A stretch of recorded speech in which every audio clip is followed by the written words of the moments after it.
Ok, meus amados irmãos, bom dia, boa noite, boa noite, graça e paz a todos.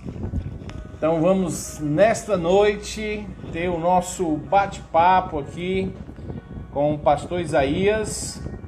Essa noite nós estaremos conversando um pouco sobre algumas lições da pandemia. Que lições podemos tirar para as nossas vidas? Então daqui a pouco o pastor Isaías vai estar entrando aqui na live. Vamos fazer aqui a nossa conexão e vamos juntos bater esse papo. A participação dos irmãos também pode ser feita, se quiser fazer alguma pergunta sobre determinado assunto que a gente estiver conversando, vocês podem participar. Boa noite, irmã Anne.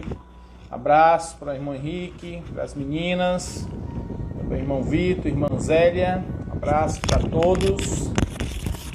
Quero então desejar a todos uma excelente noite e espero que seja uma noite bem edificante, juntamente aqui com vocês e o pastor Isaías.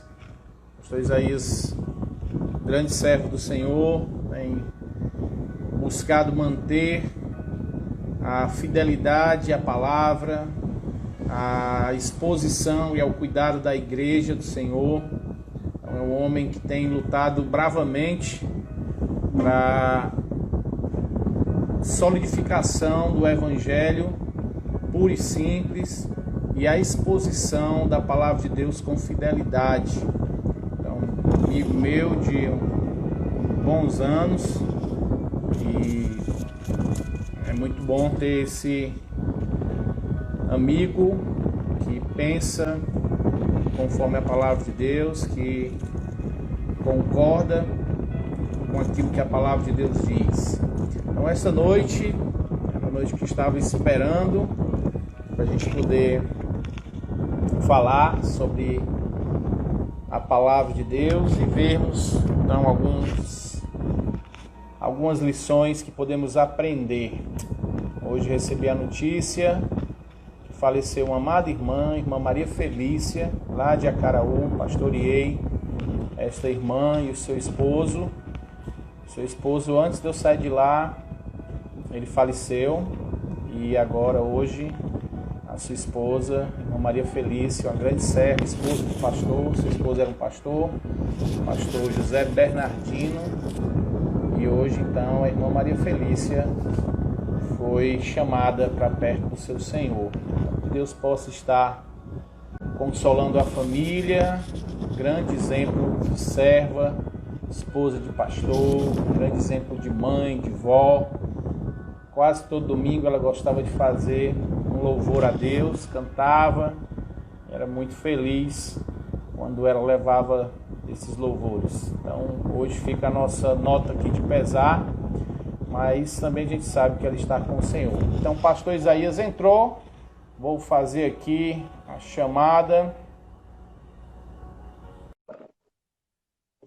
O ventilador está causando chiado. Pode ser, irmão, viu? Botei aqui um pouquinho para perto de mim, que está quente hoje. Veja aí se melhorou. Eu também estou com fone de ouvido para evitar o barulho, mas veja se melhorou. Muito bem, pastor Isaías, como está? Tudo bem? Fez as pazes aí com o barbeiro? Eu fiz com ele que não fez comigo ainda. Foi, né? Ah, acaba bom. Muito bem, meu amado. Já são 18 horas, então só vamos aqui mais a fazer aqui a sala para os irmãos chegarem.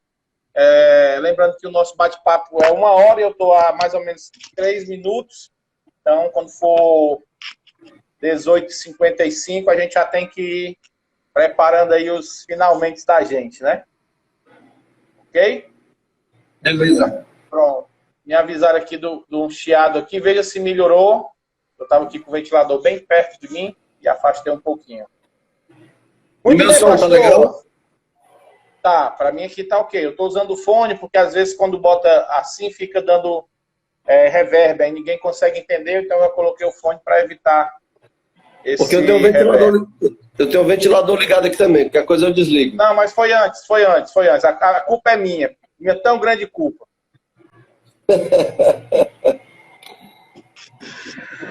Muito bem, pastor. Então vamos, já deu 8h01, a gente tem pouco tempo para muita coisa. E quero primeiramente agradecer, né, a sua disponibilidade. A gente sabe que a sua vida é corrida, tem que estar de um lado para o outro quase que todo dia.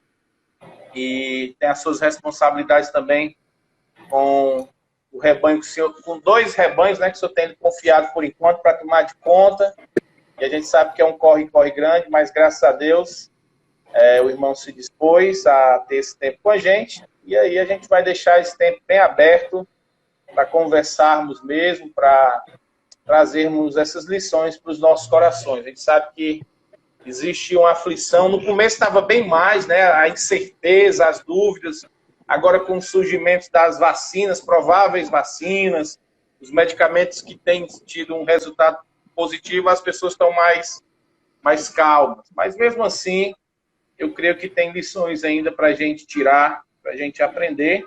Então vamos dar início, vou orar, e logo após, então, a gente vai começar aqui esse nosso bate-papo aqui sobre as lições desta pandemia. Vamos orar, e você também se apresenta, né? Eu falei já que veio de Cabo Verde, pastor missionário, está aqui conosco, está na Unilab, tem uma igreja em Redenção, um projeto missionário, já dei algumas informações, mas nada melhor do que o senhor para poder dizer. Vamos orar. Senhor, nosso Deus, Pai amado, obrigado por mais um dia, Senhor. Obrigado porque o Senhor tem sido maravilhoso, o Senhor tem sido gracioso, e sempre, Senhor Deus, nos abençoa.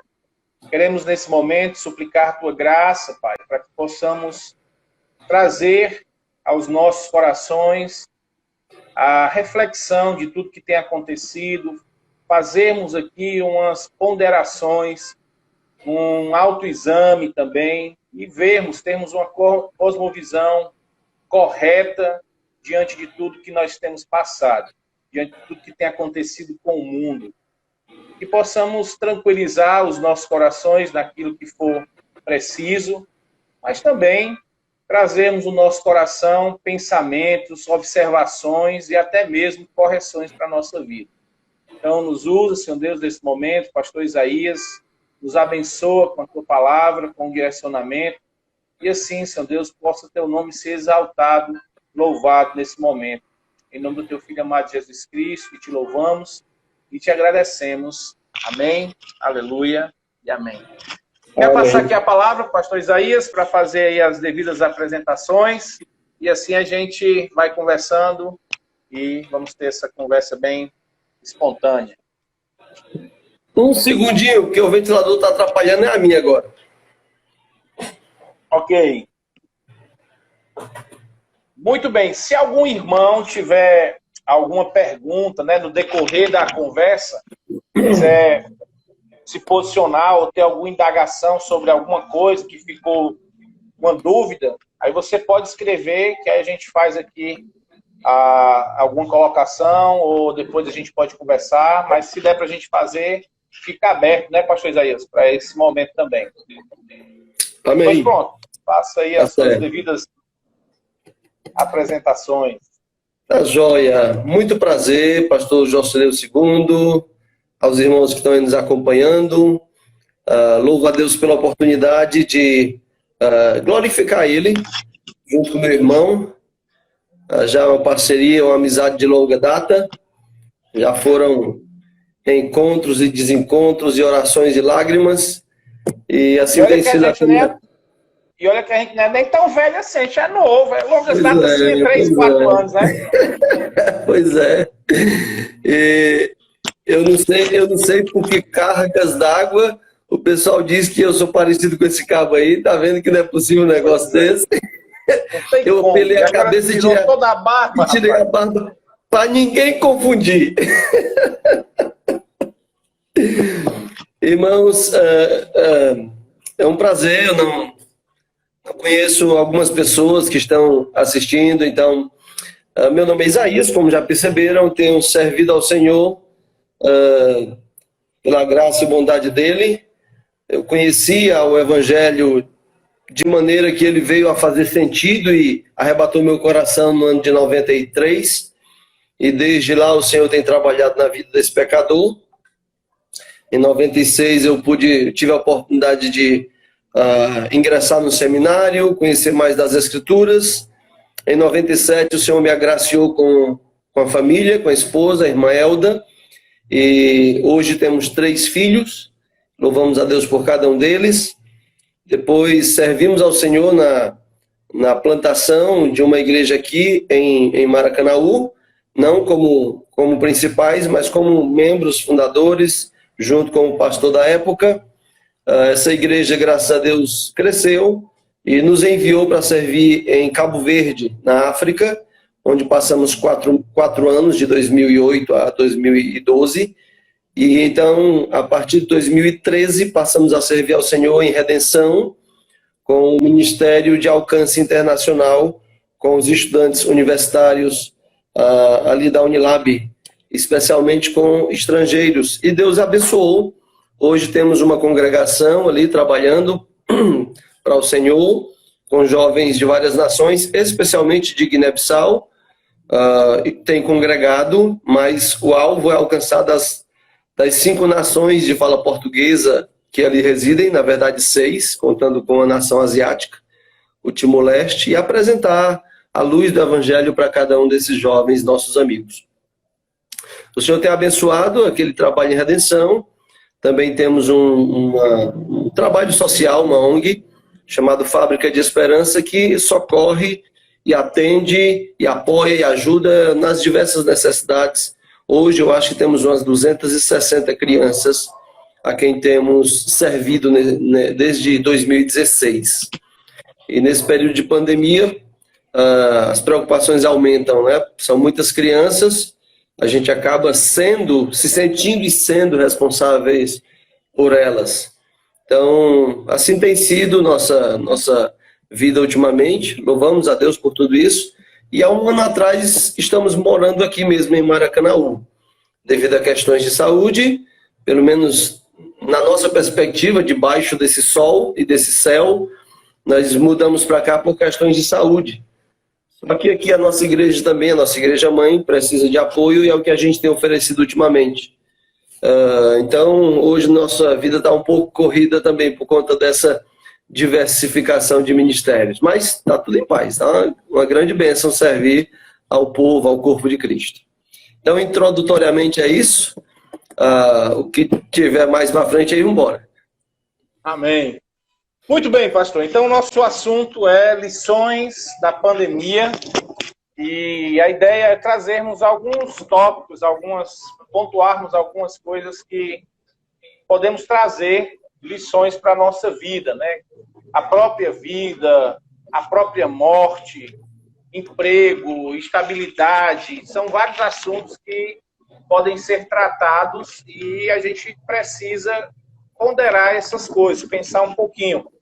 E aí eu queria que o pastor Isaías, então, começasse uma introdução, ver se como poderia já introduzir essas lições e a gente, então, ir aqui debatendo e vendo a participação dos irmãos, caso ache que é necessário uma pergunta, alguma coisa, a gente então tentar fazer essa interação com vocês.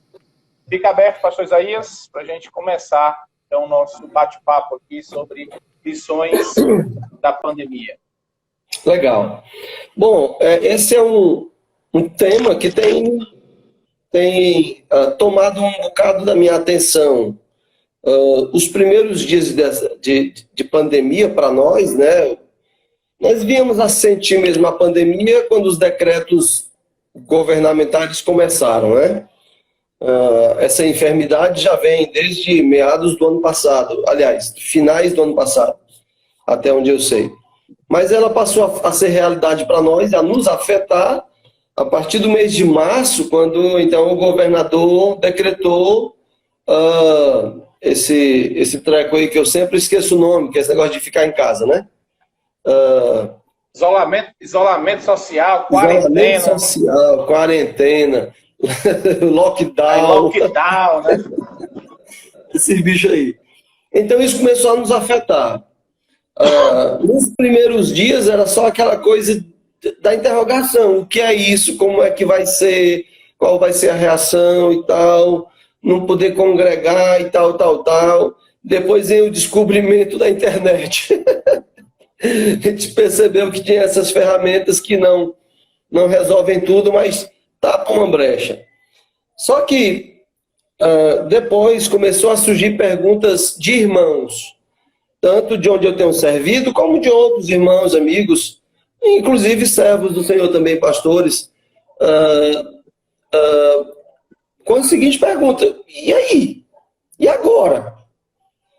Como é que vai ser? A gente vai voltar a congregar? Quando? Quem é que governa essas coisas? É mesmo o governo? Até que ponto é isso? E entre as perguntas, duas se destacaram, que eu ouvi de várias pessoas. Uma era a respeito do receio da morte, né? Pastor, mas e tal, e se a gente morrer, e se a gente sair e tal, e se morrer? Então eu ouvi muito sobre isso. E isso começou a tocar um alertazinho na minha mente, porque eram crentes fazendo esse tipo de pergunta. Medo da morte é algo que eu entendo que é uma das lições da pandemia, que eu, como pastor, eu não gosto muito dessa expressão eu como pastor, porque às vezes soa um negócio meio superior que não existe. Mas o que eu quero dizer é, eu enquanto a pessoa que serve, que ensina, né, o responsável pelo ensino, eu percebi que uma parte do problema pode ser eu. Eu sei que outra parte não é. Mas quando eu falo lições da pandemia, eu estou falando primeiro para mim, honestamente falando. Eu tenho tirado lições, e uma delas é... Eu fiquei me perguntando, quando foi a última vez que o povo a quem eu sirvo ouviu falar, através dos sermões que eu prego, da realidade por vir do céu?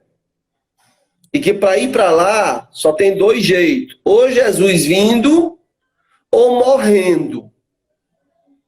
E falar da morte como uma realidade.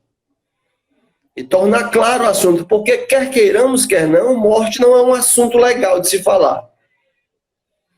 No entanto, é possível que os nossos antigos falavam mais disso do que nós.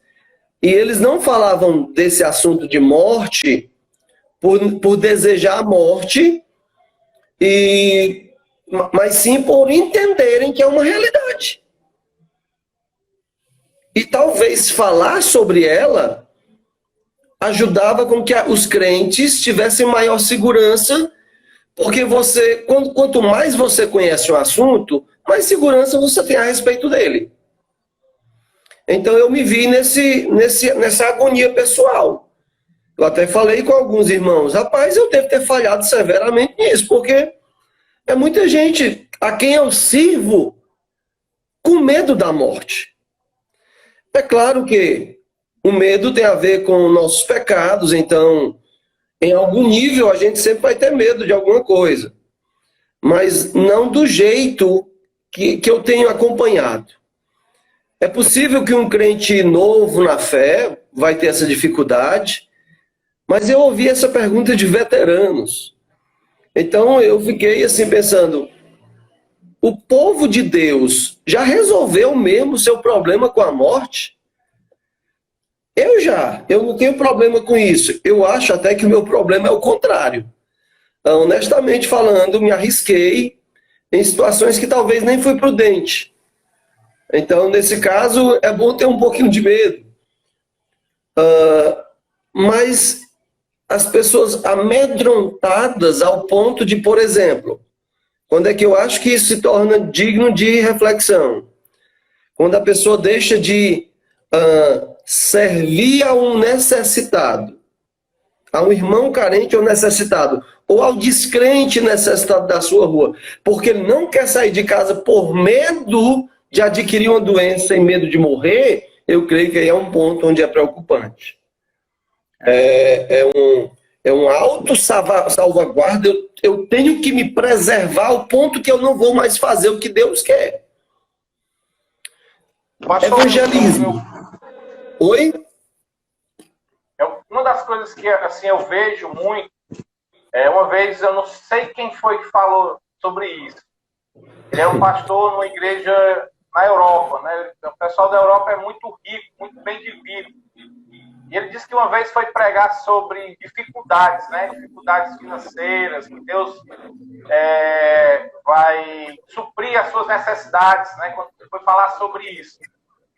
E disse que os irmãos têm... Cara, que é isso? Tá entendendo?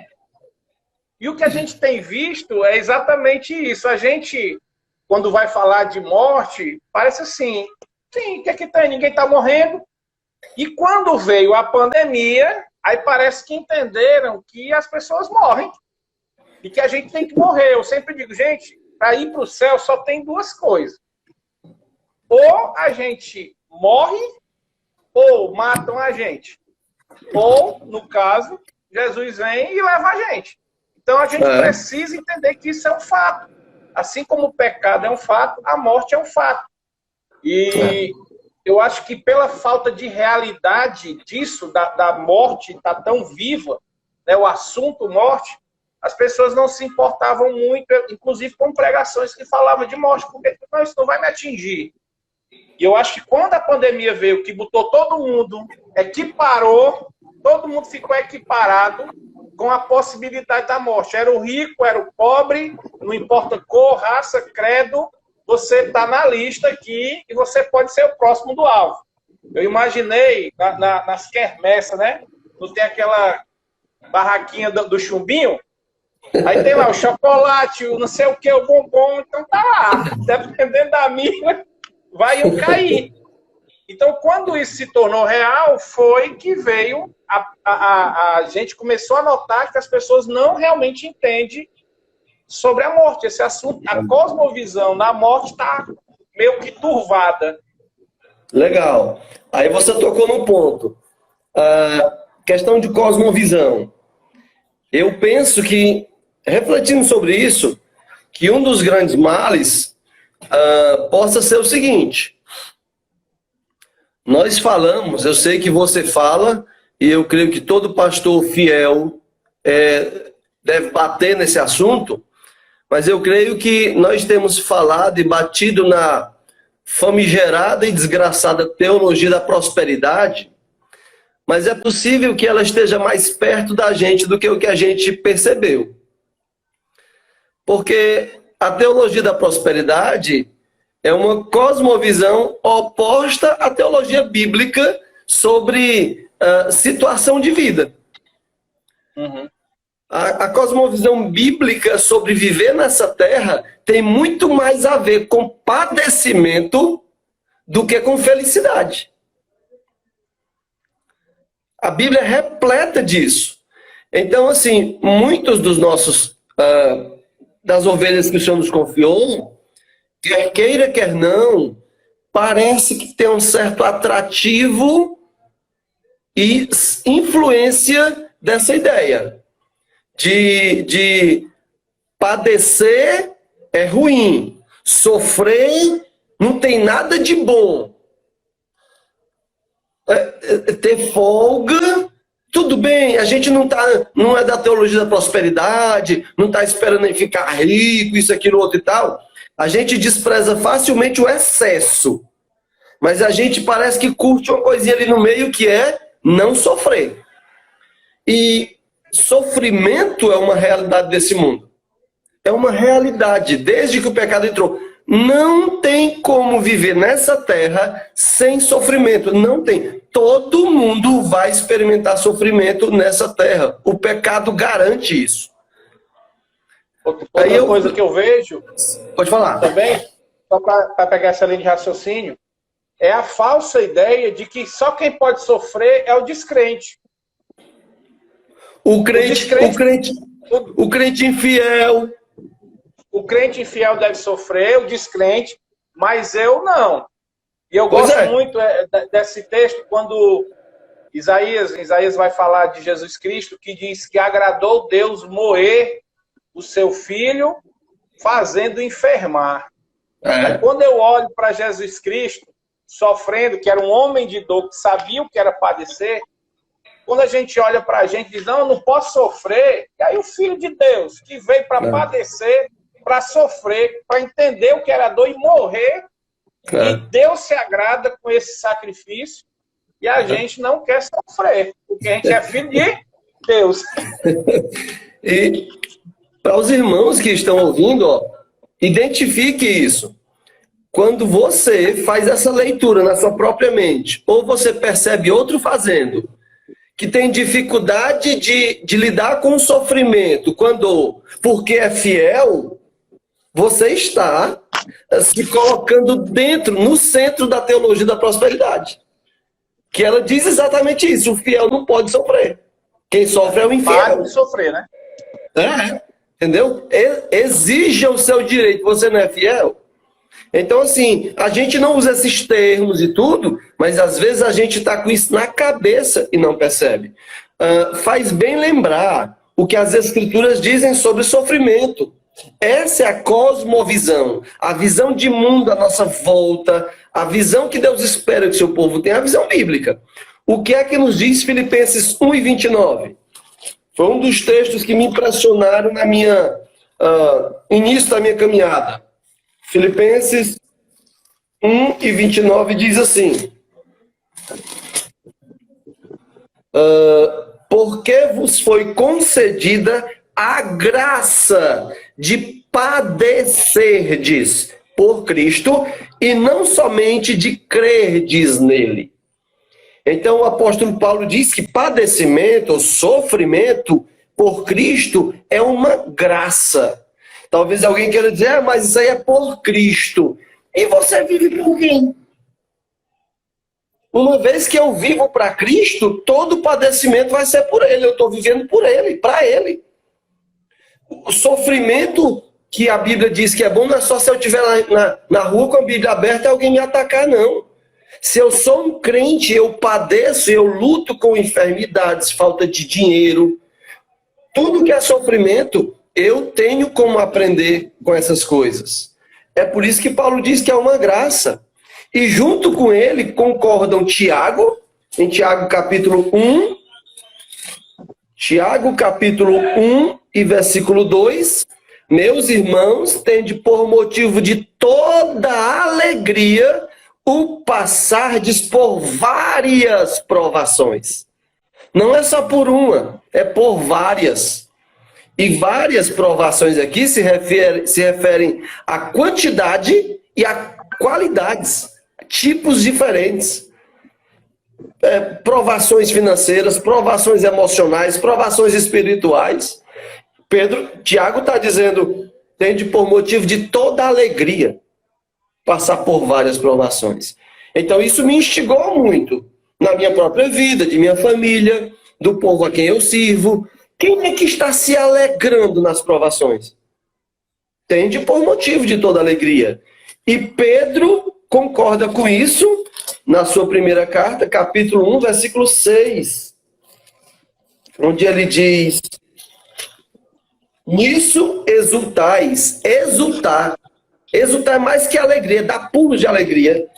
Embora no presente, por breve tempo, se necessário, sejais contristados por várias provações. Aí aqui em Pedro tem um negócio legal. Tiago diz que é motivo de alegria. E Pedro diz que sejais contristados. Parece um contrassenso. Mas não é não. Junte as duas coisas. Você já viu um caba chorando de rir? Eu já chorei de rir. Mas eu também já vi gente rindo e chorando. Ou seja, o Senhor reconhece nossas fraquezas, nossa dor, nossa tristeza. Mas sofrimento não é motivo de sempre estar triste. A tristeza é reconhecida. É como luto. Eu vi o pastor aí falando da irmã que faleceu hoje, né? Lá em Acaraú. Foi isso? Maria Felícia, esposa do pastor Bernardino. Perfeito. É motivo de tristeza, mas também é motivo de alegria. Seus familiares têm toda a razão de chorar. É justo. Mas também tem toda a razão de rir. É justo. Exato. Então, essa é a realidade com a qual o cristão deve lidar. Então, se alguém no momento de dor e tristeza só fica alegre, é estranho. Porque dor real é real. Traz lágrimas. Sim, mas também alguém que só se entristece e não consegue se alegrar nessas lutas, também tem algo errado. Então, são lições que eu tenho tentado aprender e ajudar outros. De que lição eu estou falando? Ter uma visão bíblica sobre o sofrimento. É como quem diz assim, aprenda. Enquanto Jesus não voltar, você vai continuar sofrendo. Enquanto você não for encontrar com ele, a dor é uma realidade. Morte é uma realidade. Não é algo... Não, a morte não é algo possível. Ela está aí, ela é verdadeira. Ela pode bater a qualquer momento da sua porta. E não adianta ficar careca e dizer que não é eu não, é outro. Ela não vai errar. É uma das lições que eu penso que todos nós temos que tirar desse período. Em especial, eu me dirijo a mim mesmo. Eu preciso estar mais focado e falar um pouco mais sobre isso. Pastor, o que é interessante, principalmente nessa parte de morte, né? O Salmo 23 é um dos salmos mais comentados, é um dos primeiros salmos a criança decorar. Eu acho que quase todo ser humano na face da Terra sabe alguma coisa do Salmo 23. Alguma parte ele sabe. Até os ateus. O Salmo 23 vai falar exatamente: ainda que eu ande pelo vale da sombra da morte, eu não temerei mal algum. E o que eu costumo sempre dizer é que às vezes a gente teme a morte pela forma que ela é obscura, né? Nós não temos a certeza do dia, nem da hora, nem de como. Então isso causa o medo. Será que eu vou sofrer, né? Será que no momento da morte eu vou sentir dor? E esses são os medos, que são os medos normais e que Deus colocou, inclusive, isso no coração do homem. Ele tem que ter medo. E se eu não tiver medo, eu atravesso a rua sem olhar, eu entro dentro de uma jaula com um leão. Então o medo existe no coração do homem para que ele se preserve, para que haja a preservação da sua própria vida. E esse medo é o normal. O problema é quando eu tenho a consciência de que existe essas interrogações que não vão ser respondidas, a resposta só vai ser dada quando acontecer, você só vai saber quando acontecer, e você não vai poder contar para ninguém, não tem como, rapaz, é assim. Mas, quando o salmista diz, ainda que eu ande pelo vale da sombra da morte, eu não temerei mal algum, a convicção dele de não temer é porque ele diz lá no versículo 1 que o Senhor, e o Senhor lá é Elohim, né? O Deus Todo-Poderoso. É Ele que cuida de mim, é Ele que é o meu pastor. E a outra convicção é de que nós, diante da face da morte, os salvos em Cristo, eles estarão recebendo a vida eterna. Na verdade, não é uma perca, é uma promoção. É deixar exatamente o corpo corrompido pelo pecado e passar agora a viver aquilo que era para vivermos na eternidade. Então, o problema é que eu quero continuar aqui, eu tenho as incertezas do que é a morte, quando e como, e como é que vai ser, quando é que vai ser e onde vai ser, e de que gostar de ficar aqui é que é bom, porque eu não olho muito para o céu. Eu acho que agora as pessoas têm olhado mais para a Bíblia, olhado mais para Deus, orado mais, feito devocionais. Então eu creio que a gente já vai agora até puxar para outro assunto de lição da pandemia, é que essa pandemia, na realidade da face da morte, as pessoas agora passaram a olhar para Deus. Eu creio que esse aqui foi um dos grandes objetivos. O que eu tenho olhado sempre é isso. Eu acho que Deus quis dar uma lição no mundo. O mundo estava exatamente esquecendo-se de Deus. Deus estava totalmente coadjuvante na cabeça da humanidade. E ele é o Deus supremo, o soberano, está acima de tudo e de todos, o criador de todas as coisas. Todas as coisas só veio existir por causa dele, por meio dele, para ele, mas as pessoas estavam vivendo a sua vida e pronto. E essa pandemia que eu vi foi que as pessoas agora estão olhando para cima. Ontem eu fui falar sobre o Salmo, né, que diz: o que ouvimos e aprendemos, o que nos contaram nosso Pai, não encobriremos aos nossos filhos. E ele diz que nós devemos fazer isso para que as futuras gerações não se tornem como foram os pais deles, obstinados, com espírito desobediente, alheios a Deus e idólatras. E era exatamente isso que estava acontecendo na nossa geração. As pessoas completamente alheias a Deus, idolatria, um espírito desobediente, fazedores de mal, como diz Romanos capítulo 1. E a gente olha agora as pessoas mudando a visão. Então, o que eu creio foi que uma das outras lições é as pessoas estão sabendo que existe um Deus. Existe um Deus que controla. Vamos mudar para essa segunda lição. Eu queria só fechar com uma frase, certo? A respeito do medo. Medo da morte, do que quer que seja. Ele é necessário. Mas tenhamos em mente o seguinte: o medo funciona como um bom vigia, mas é um péssimo guia.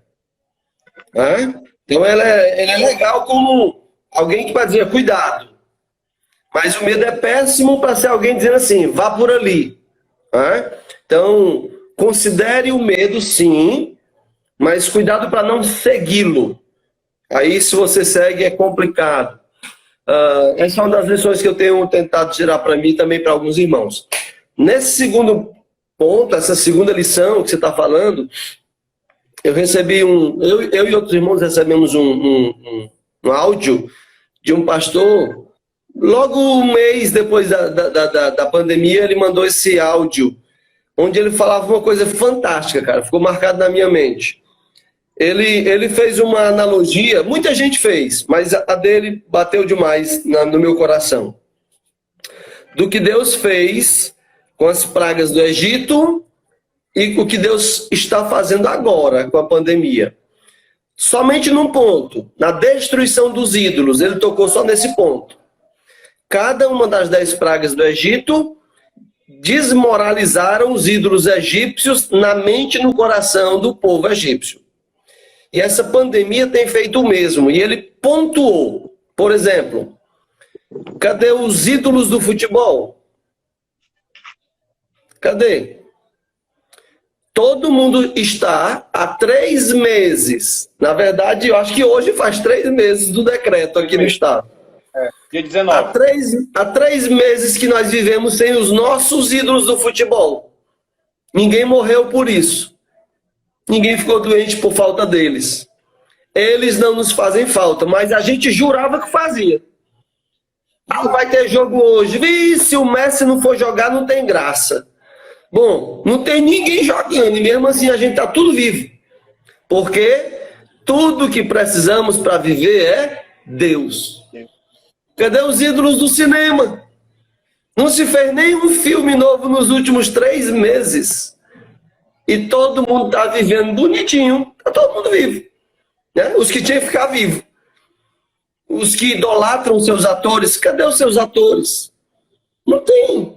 Então esse pastor ele fez esse apanhado. E é isso mesmo. É o que o senhor disse mesmo. Deus é tudo que precisamos. A gente diz, mas parece que a gente precisa de uma prova. Será que é isso mesmo? É. Aqui está nós sem escola.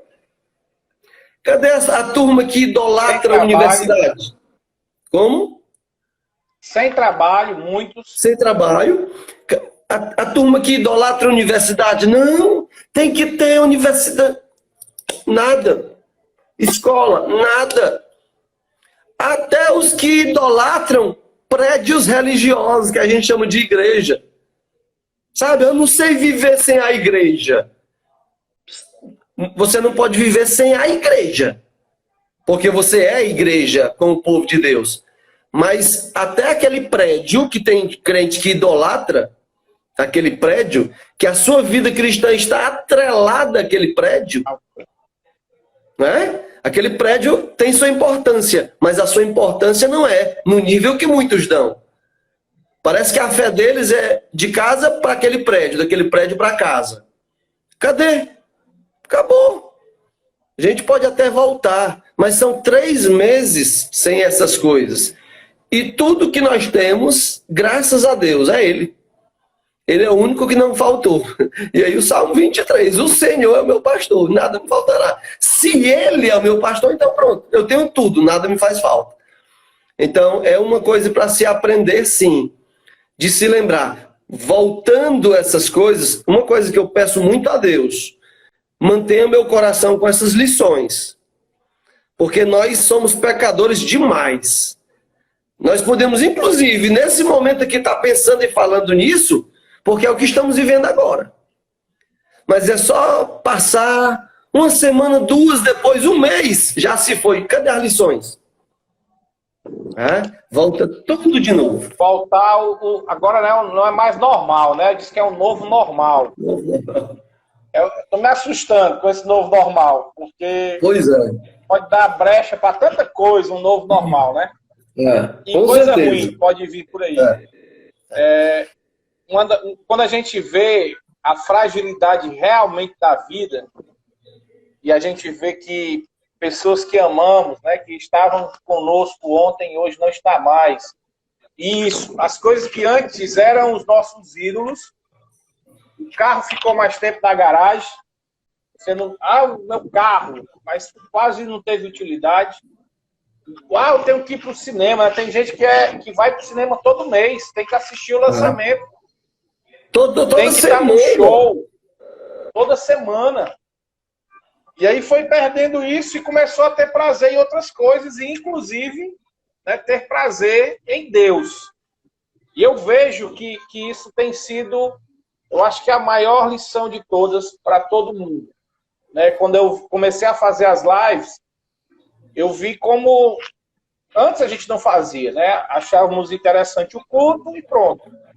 Mas como a gente começou a ter pessoas participando de outros lugares, de outras cidades aqui de Fortaleza, de outras regiões, inclusive, de outros estados. Então a gente começou a ver que a importância disso. E como Deus está sendo anunciado.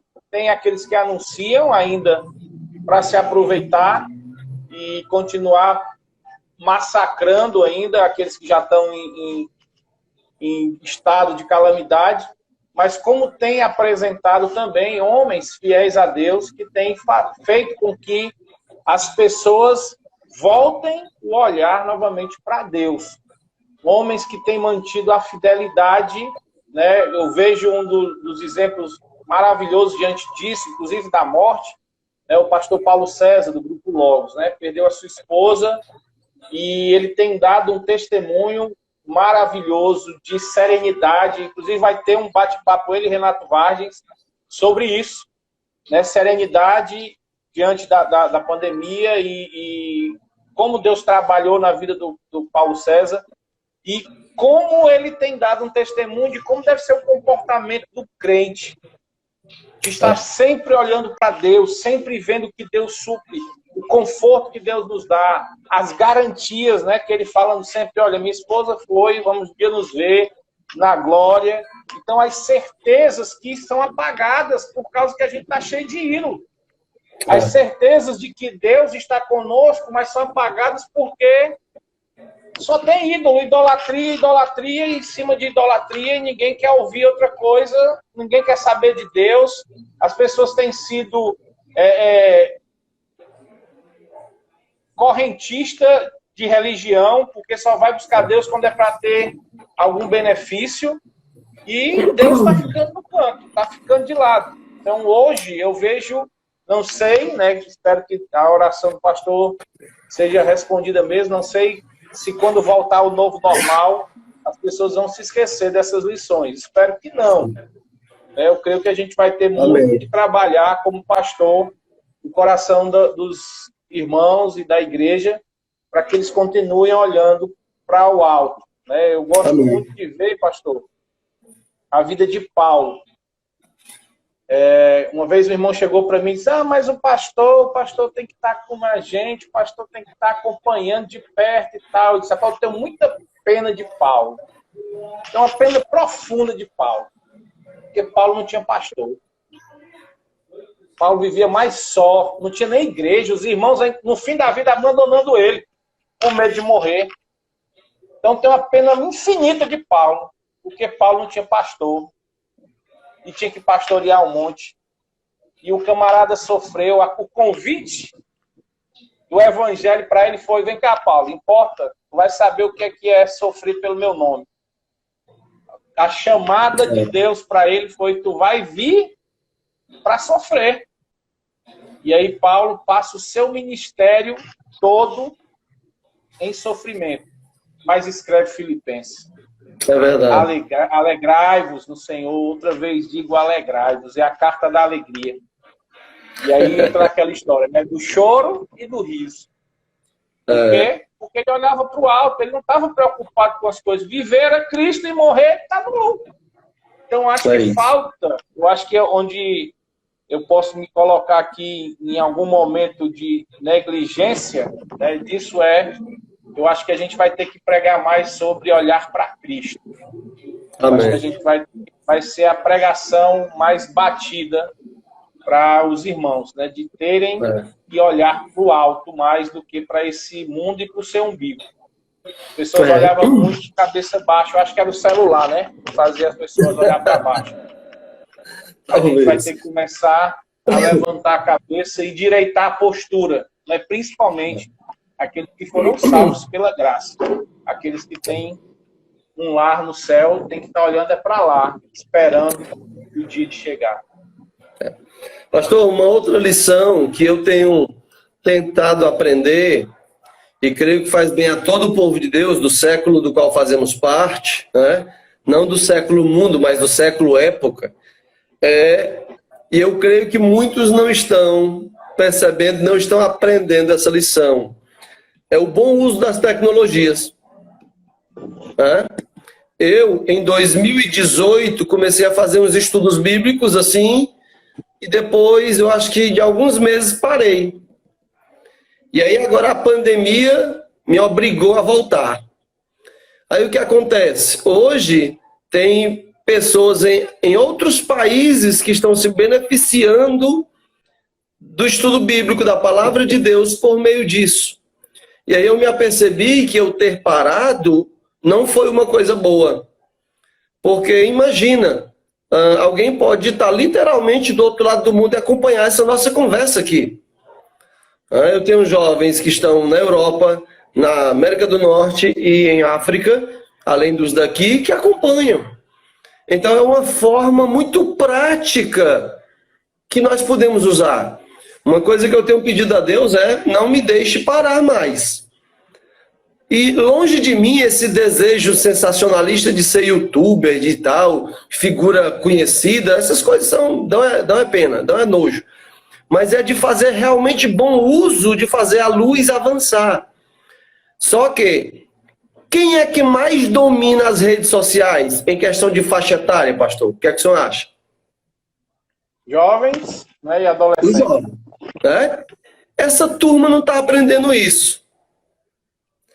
Eu vou dizer uma coisa: se tem jovens, e eu creio que tem, e adolescentes acompanhando, aprendam a lição antes. Façam bom uso. Porque pode ser que o Todo-Poderoso diga assim: não aprenderam ainda não? Vocês já pensaram uma pandemia sem internet? Aí o negócio engrossa. Porque eu não sei se na nossa época, se não teríamos aí um cenário grande de problema psicológico. Catástrofe, né? Pois é.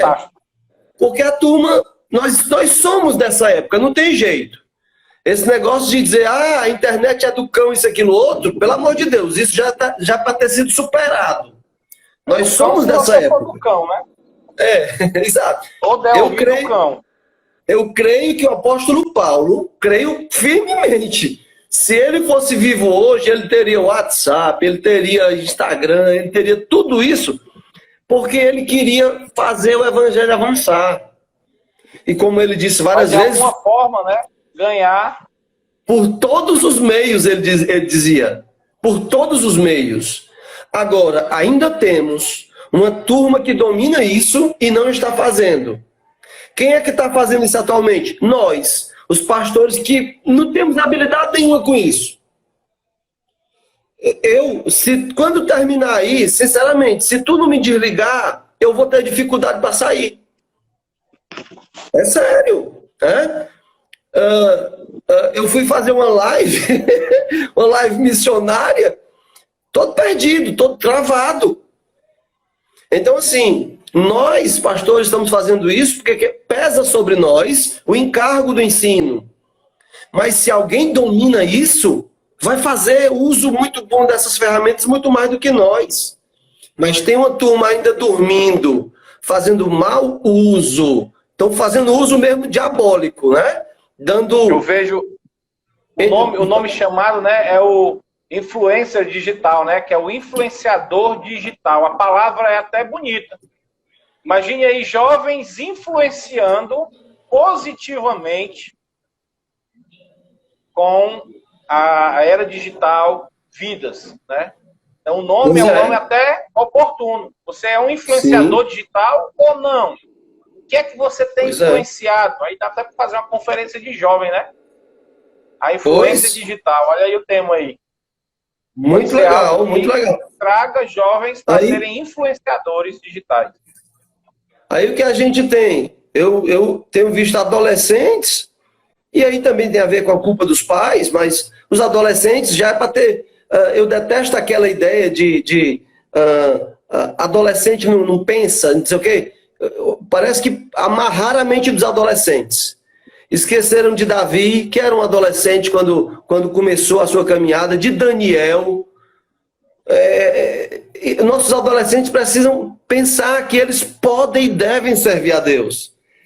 Aí nós temos adolescentes seguindo quem? Um tal de Felipe Neto, sei lá, Lucas Neto.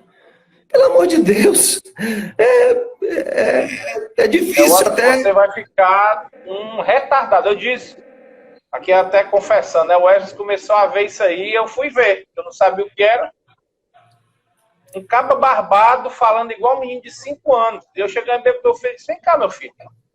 Você quer ser retardado igual esse cidadão aqui? Porque esse camarada, você está vendo que ele tem barba? E você está vendo que ele se comporta igual uma criança, igual a ti quando tinha 5 anos.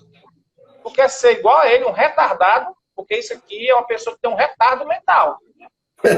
E aí eu disse, se eu fosse você, eu não assistiria mais, porque isso aqui, meu filho, vai dar, no fim você vai se dar mal. E aí ele mesmo disse, não, pai, pô, não quero mais saber disso não. Porque é uma coisa visível. É um camarada dentro de uma banheira cheia de chocolate imitando foco, um caba barbado, homem. Mas é o que tem criado, é a geração de meninos, né? Não tem mais homem.